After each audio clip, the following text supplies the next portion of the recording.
morreu na cruz.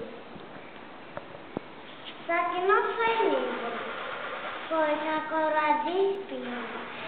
Só que morreu para nossa salvação. E aí,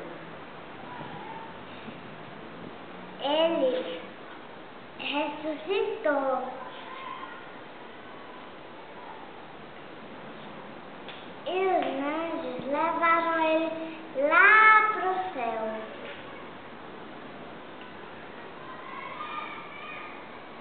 Amém? Amém. Só que eu vou orar. Não precisa repetir, não.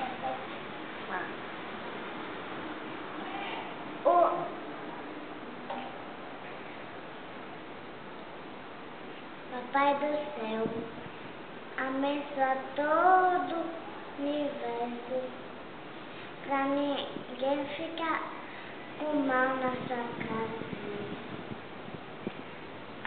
Que os anjos estejam ao redor de todo bem, de todas as casas que adoram você.